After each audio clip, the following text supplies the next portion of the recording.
My name is Nadia Godoy, and I'm going to presenting pyloric stenosis. Pylorus is the muscle valve between the stomach and the small intestine that holds food until it's ready to be digested. Pyloric stenosis is a condition in which muscle thickening happens and it becomes abnormally large. This blocks food from reaching the small intestine. This is a picture of what a normal pylorus muscle looks like. See the difference between this and the actual pyloric stenosis. The narrowing is extremely more compared to the normal pylorus muscle. Complications, if not treated, is children will have failure to grow and develop, stomach irritation, jaundice, but is extremely rare, and dehydration. Signs and symptoms would be vomiting after feeding. Projectile vomiting will sometimes contain blood.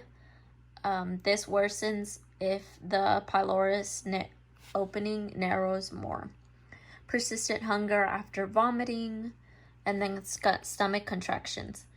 More signs and symptoms would be dehydration, constipation, weight loss, and no weight gain. Diagnosis. This is how a doctor can feel for a olive-shaped lump. This is another form of how to diagnose pyloric stenosis, other than peristaltic waves in the baby's abdomen for signs of pyloric stenosis.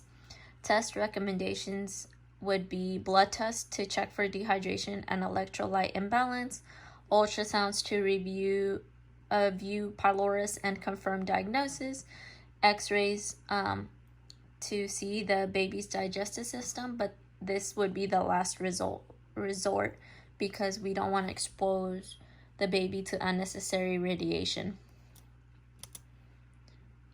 Treatment would be surgery, so pyloromyotomy. This cuts outside the layer of the thickening pylorus muscle, allowing food to pass through the small intestine.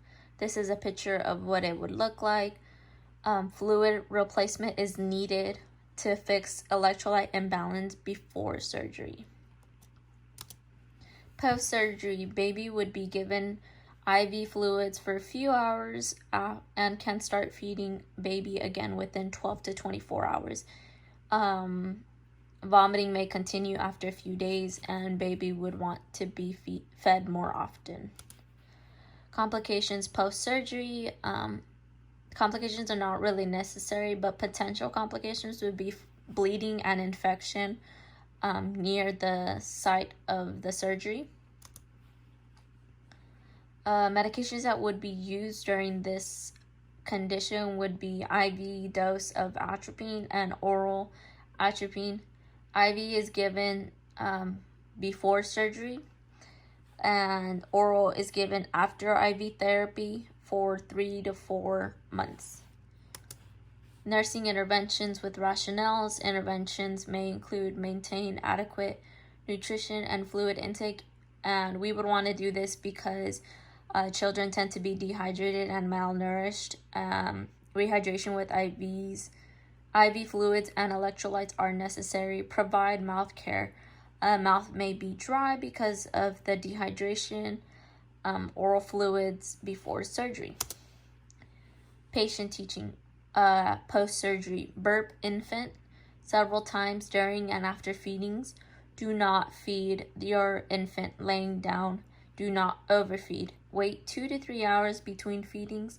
Do not put tight diaper around your child due to the surgery, and you don't want to affect anything on the inside. Lay your infant on his back or side after feeding. Seek medical attention post-operative. If the child is experiencing trouble breathing, severe coughing spells, no wet diapers for 8 hours, bloody diarrhea, and jaundice, it is important to seek medical attention. This is a picture of a video that shows when a child was experiencing trouble breathing and they were using their accessory muscles, as you can see, the before and the after of how severe he was using his muscles. And that's it.